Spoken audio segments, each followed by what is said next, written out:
The most difficult part of producing melodic techno or house is to come up with a unique sounding yet catchy lead melody, phrase or sequence. So in this tutorial right here, you're going to learn how to create endless melodies using just one simple trick. This technique is so simple and so effective that it has just blown the minds of many of my coaching students and transformed their writing process. So I'm really sure that this will be well worth your time and attention. I'm going to use Ableton Live here, but this works in any DAW, so stay tuned and let's jump right in. My name is Philipp from Pick Yourself. I produce, mix and master music full-time in my Berlin-based studio, and I have a free gift for you. It's called the Finisher Framework. It helps you finish at least one great sounding song per month. You can get it at pickyourself.com/framework. It's completely for free. The link is in the description. I hope you enjoy it. So the technique I'm about to show you is what I call the arp to melody trick. And we're going to use a super boring arpeggio and turn it into a very interesting and unique melody in just a couple of clicks. Let me show you how this is done. Let me first of all show you the end result of this technique.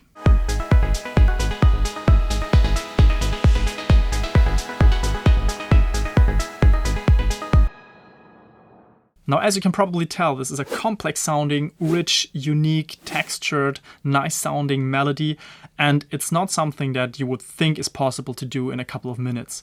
But this is exactly what happened, how I came up with this, and I can create tons of variations of this just the same way. So let's walk through the steps. First of all, we need to create an arpeggiated sequence. So an arpeggio is a chord that is dissolved into the individual notes that are playing one after another. You don't need to know anything about music theory, I promise. This is super easy thanks to modern technology and maybe even a bit of experimentation. So just don't shy away from this technique. It's actually simple. I'm going to show you how to do this. So in something like Ableton Live, it's super easy because you can just select a scale that you want to operate in. So depending on the foundational material that I've chosen here, so whatever notes I've penciled in here, this for example in the bass is a G sharp that I've put in. What you can then do is you select a scale that just matches with the foundation of your track. So for example, the scale could be the G sharp A flat minor scale. These notes are being highlighted, so you can just pencil in whatever chord you want to use. You can just look up chords or you experiment, so this is super easy. I'm going to go with the standard triad, so the fundamental note, then third and the fifth. And there you have your triad. And then if you want to create an arpeggio, you just move the notes one after another, duplicate this. Now, you obviously want to create a little bit more movement if you are in the style of melodic techno and house. So I'm going to speed things up a little bit.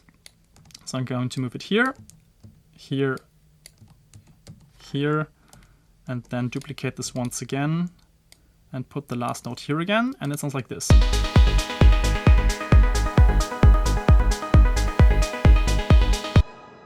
Already quite cool, but now is the moment where we make this super unique and create a melody that is catchy, that is unique sounding and memorable. If you're a fan of just minimalist music, you can experiment with transposing just a couple of notes here. So for example, putting this up. This would be super simple, or you move something up an octave and something else down an octave.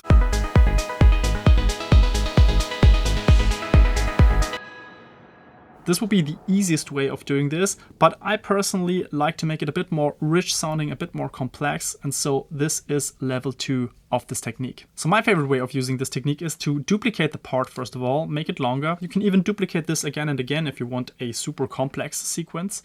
But I suggest you start with something like this, 2 bars, and then you start transposing a couple of notes. If you stay on the green lines or you just fold the scale down, so you just see the scale, this is like the safest way. You can't really go wrong. No note will sound horrible. But sometimes it's nice to also play with notes out of the scale to make it more interesting. This is a little bit of a random trial and error process, and this is the fun of it because you end up with sequences that you might not have thought of. So it's pretty much still sounding like an arpeggio. Let me just shift this up.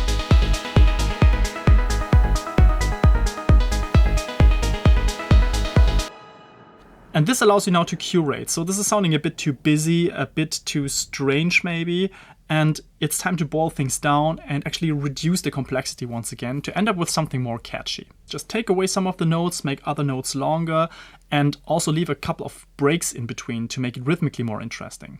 So I'll just play around with this and we'll see what we end up with.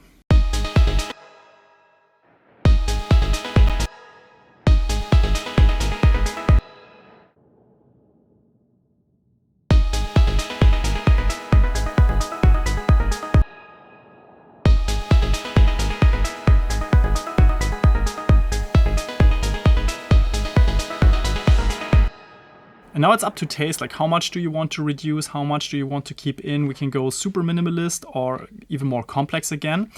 And the beauty of this approach is that you can now take what you have and create variations of that. So I'll just put this original melody that I had before down here. This is the one that we just created. And now I can basically just copy this over and create different variations of it. So in the next variation, I might go super minimalist and delete many more notes. So let's see how this sounds.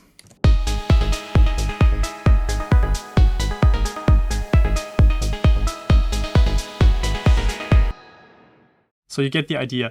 In the next one, I might change the timing a little bit. So I could create a polymeter and just say, okay, this is going to repeat in a very strange way.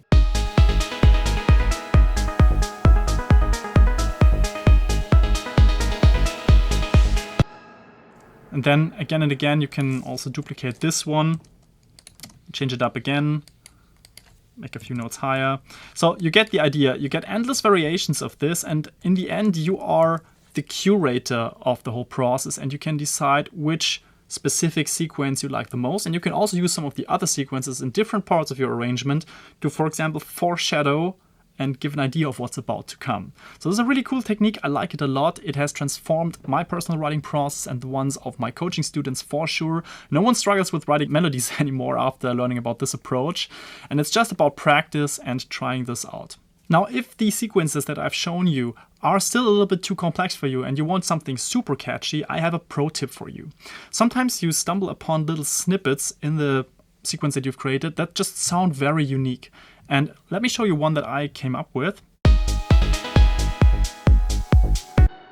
So this alone is not special, but it is great material to then build upon and create a call and response phrase. So what I can do here is I can make the whole part even longer. Then I duplicate this with leaving a little bit of a silent break in between. And then I switch up some subtle notes to create a call and response phrase.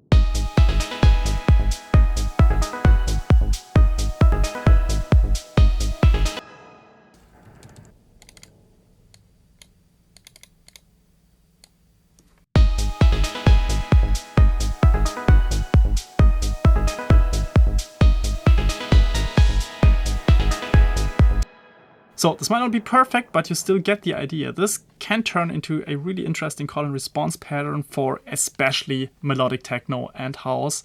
And you basically choose how far on the cheesiness versus underground scale do you want to be. I hope this video was super helpful for you. Leave a comment below and let me know what you found most helpful, and I will see you in the next video.